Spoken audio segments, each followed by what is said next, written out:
यार्लिंग ज़ानिगबो दरिया, जिसे great bend भी कहा जाता है, एक शानदार यू टर्न लेता है जो अपने रास्ता बदलकर पानी को भारत और बांग्लादेश की तरफ ले जाता है, जहां इसे भारत में ब्रह्मपुत्र कहा जाता है। चाहे भारत में इसका नाम कुछ भी हो, चीन को उससे कोई सरोकार नहीं। चीन की नज़र कई सालों से इस यू टर्न पर है, जो कि कोई मामूली यू टर्न नहीं है, बल्कि आने वाले सालों में इस इलाके में नई जंगों को भी जन्म दे सकता है। मिस्ट्री कर्व्स की वीडियोस में एक बार फिर से खुशामदीद नाजरीन। यार्लिंग ज़ानिगबो दरिया का ये हिस्सा हिमालय के उन तरीन पहाड़ों से लिपटा हुआ है जिसे यार्लिंग ज़ानिगबो ग्रैंड कैनियन भी कहा जाता है। लंबाई में ये वादी 505 किलोमीटर तक फैली हुई है, जो एरिज़ोना के द ग्रेट कैनियन से 50 किलोमीटर बड़ा और 3 गुना ज़्यादा गहरी है। कैनियन दरअसल किसी भी वादी को कहा जाता है जिसके बीच से पानी गुजर रहा हो।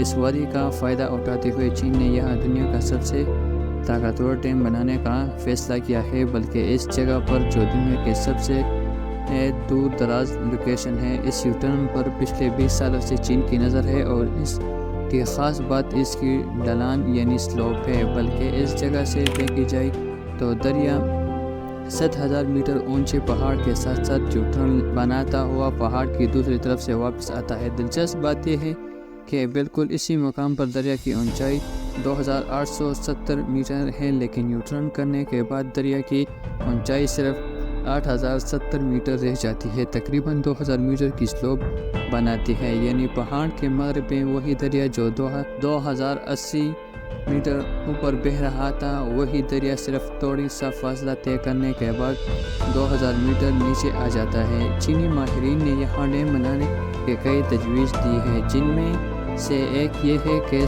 7,000 मीटर के पहाड़ के बीच में सुरंग खोद कर हाइड्रो पावर स्टेशन बनाया जाए।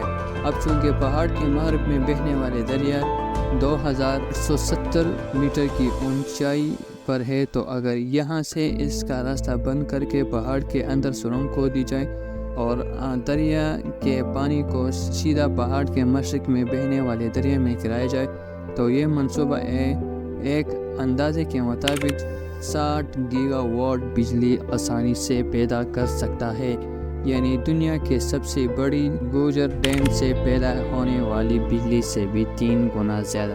इस मंसूबे को मोटियो हाइड्रो पावर स्टेशन का नाम दिया गया है, जिसके सुरंग की लंबाई तकरीबन 40 से 50 किलोमीटर लंबी होगी, जिसके बीच में एक दो नहीं बल्कि मुतअद्दिद कई टरबाइन लगा दिए जा सकेंगे। जहां रिवायती डैम में पानी को ज़ख़ीरा किया जाता है, वहां यहाँ पर डैम बनाने के लिए ज़्यादा मेहनत भी नहीं करनी पड़ेगी, क्योंकि दोनों तरफ से तो ऊंचे पहाड़ है जो डैम की कुदरती दीवार की तौर पर काम करेंगे, जबकि इस लोकेशन पर एक दीवार खड़े करके पानी को रोका जा सकता है।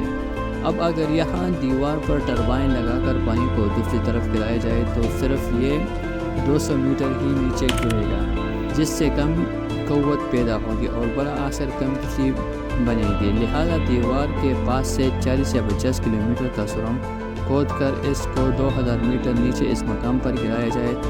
आप सोचें कि जहां बुर्ज डैम की दीवार 180 मीटर ऊंची है और वो अभी तक सबसे ज़्यादा बिजली पैदा करने वाला डैम है, तो यहाँ तो पानी 2,000 मीटर तक नीचे जाएगा। फिर जहाँ इसके फ़ायदे हैं वहाँ ढेर सारे नुकसानात भी है। माहिरीन का मानना है कि चीन को यह मंसूबा बनाने में काफ़ी मुश्किलात पेश आ सकती है। सबसे पहले तो ये जगह तिब की दूर दराज लोकेशन पर है, जहाँ अभी तक कोई मुनासिब रोड नेटवर्क नहीं है। इस डैम को बनाने के लिए मशीनें कैसे पहुँचाई जाएगी, जिनमें क्रेन्स वगैरह का पहुँचना तो शायद इतना बड़ा मसला ना हो, लेकिन 6,000 टन वज़नी और 150 मीटर लंबी सुरंग बोरिंग मशीन को इस ऊंचे पहाड़ के बीच पहुंचाना इंजीनियर के लिए काफ़ी मुश्किल काम हो सकता है। याद है कि जितना बड़ा सुरंग यहाँ बोर किया जाएगा, उतना ही फ्रांस और यूके को आपस में जोड़ने के भी बोर किया गया था, जिसको चैनल टनल कहा जाता है। इसमें मजमूई तौर पर 6 साल का वक्त और 6 बिलियन पाउंड से भी ज़्यादा का खर्च आया था, वो भी 1988 में, यानी आज के تخمہ کے مطابق اگر چین یہ دنیا کا سب سے بڑا ہائیڈرو پاور اسٹیشن بناتا ہے تو اس میں سے صرف سرنگ کھودنے میں ہی 30 سے 40 بلین ڈالر کا خرچہ آ سکتا ہے۔ جی ہاں، 3400 ارب، جس میں ٹربائنز کا خرچہ شامل نہیں ہے، اور کیونکہ اس سرنگ سے ہزاروں کیوبک میٹر پانی گزرے گا تو ظاہر ہے اس کو مضبوط بنانے کے لیے سرنگ کے دیواروں کو کنکریٹ اور سٹیل کے سب تو اس حالت میں ہوگا اگرچہ سب کچھ منصوبے کے مطابق چل رہا ہو، لیکن اگر آپ کو نہیں معلوم تو آپ کو بتاتا چلے کہ یہ بالکل فلائٹ لائن کے اوپر موجود ہے جہاں انڈیا پلیٹ اور یوریشین پلیٹ آپس میں ملتی ہے۔ یہ وہی جگہ ہے جو دنیا کے سب سے خطرناک زلزلوں کا مرکز رہی ہے۔ 1950 میں یہاں سے صرف 200 کلومیٹر دور بھارتی ریاست آسام میں 8.8 شدت کا زلزلہ آیا تھا۔ سال 1901 سے لے کر آج تک پوری ہمالیہ میں 4000 سے زائد چھوٹے بڑے زلزلے ریکارڈ کیے جا چکے ہیں۔ ماہرین کا کہنا ہے کہ وہ ڈیم جن کی اونچائی 100 میٹر سے زیادہ ہو اور وہ فلائٹ لائن پر موجود ہو، وہ آسانی سے 6 شدت کے زلزلوں کو برداشت نہیں کر سکتا۔ اس کے علاوہ یہ علاقہ جہاں موٹو ہائیڈرو پاور اسٹیشن کی تجویز دی گئی، جان لیوا لینڈ سلائڈ کا گیڑا بھی ہے۔ 2021 میں یہاں لینڈ سلائڈنگ کی وجہ سے یارلنگز اور گبو دریا کا ایک حصہ بلاک ہو گیا تھا، جس کی وجہ سے پانی کو اپنا راستہ بدلنا پڑا۔ اس علاقے میں بھارت ہمالیہ میں بھی لینڈ سلائڈنگ کی وجہ سے فلیشنگ فلڈز ہوئے تھے، جن میں کئی لوگوں کی جانیں گئی اور 2 ہائیڈرو پاور اسٹیشن کو بھی نقصان پہنچا تھا۔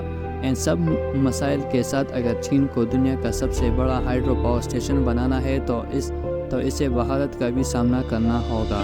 جیسا کہ آپ دیکھ سکتے ہیں، یارلنگز اور گبو دریا کا وہ حصہ جو ڈیم کے بعد نیچے جا رہا ہے، کچھ ہی فاصلے کے بعد بھارت ریاست اروناچل پردیش میں داخل ہو جاتا ہے۔ یہ وہ بھارتی ریاست ہے جسے چین اپنا حصہ مانتا ہے، اور اسے بات کو لے کر یہاں کئی بار بھارت اور چین کا تصادم ہو چکا ہے۔ 1960 سے لے کر بھارت اور چین کے کئی بار اس متنازع علاقے کو لے کر لڑائی ہو چکی ہے۔ حال ہی میں 2020 میں بھارت اور چینی فوجوں کے درمیان گلو وادی میں جھڑپ دیکھی گئی تھی، جس کی وجہ سے ایک نوجوان کی موت بھی ہوئی تھی۔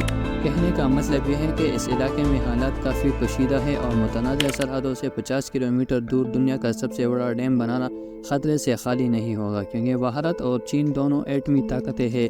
یہاں ڈیم بنانے کی وجہ سے چین کا بھارت اور بنگلہ دیش میں جانے والے پانی پر بھی مکمل کنٹرول پیدا ہو سکتا ہے، جیسا چین اپنے ہتھیار کے طور پر بھی استعمال کر سکتا ہے۔ مختصراً یہ کہ موٹو ہائیڈرو پاور اسٹیشن نہ صرف ماحول کے لیے خطرناک ہے بلکہ اس پورے علاقے میں نئی جنگوں کا آغاز بھی کر سکتا ہے۔ تو پھر چین کے لیے یہ اتنا زیادہ ضروری کیوں ہے؟ دیکھا جائے تو آبادی کے لحاظ سے چین دنیا کا دوسرا سب سے بڑا ملک ہے، لیکن بجلی کی کھپت کی سب سے بڑی وجہ سے چین میں پائی جانے والی فیکٹریاں ہیں، یعنی یہ چین کی بڑھتی ہوئی معیشت کی ریڑھ کی ہڈی ہے، جسے چین کسی بھی صورت کم نہیں کر سکتا۔ اپنی بجلی کی ضرورت کو پورا کرنے کے لیے چین نے پورے ملک میں 98,000 سے بھی زیادہ ہائیڈرو پاور ڈیم بنا کر رکھے ہیں، لیکن اس کے باوجود بھی ابھی تک چین کی 70% بجلی فوسل فیول کے ذریعے پیدا ہوتی ہے۔ چین کا ویژن کہ وہ 2060 تک کاربن ایمبیشن پر کنٹرول پانا ہے، کیونکہ جیسا کہ آپ جانتے ہیں کہ وقت دور نہیں جب دنیا سے فوسل فیول کا خاتمہ ہو جائے گا۔ تو اگر 2060 تک چین نے اپنی انحصاری فوسل فیول پر سے ختم نہ کی تو وہ اپنی یہ مقام کھو سکتا ہے۔ موٹو ہائیڈرو پاور اسٹیشن جو کہ 60 گیگا واٹ بجلی پیدا کرے گا، وہ چین کو 78 لاکھ گیگا واٹ کی کھپت کے سامنے سے ایسا ہی ہے جیسا ڈوبتے ہوئے دریا کو سہارا۔ ماہرین کا خیال ہے کہ اگر چین کو فوسل فیول پر سے انحصار ختم کرنا ہے تو انہیں ڈیم کے ساتھ ساتھ دوسرے گرین انرجی کے ذرائع پر بھی کام کرنا ہوگا، تب جا کر چین اپنی ضرورت کو پورا کر پائے گا۔ امید ہے کہ مسٹری کورز کی یہ ویڈیو بھی آپ لوگوں کو بھرپور ملتے ہیں اگلی شاندار ویڈیو میں۔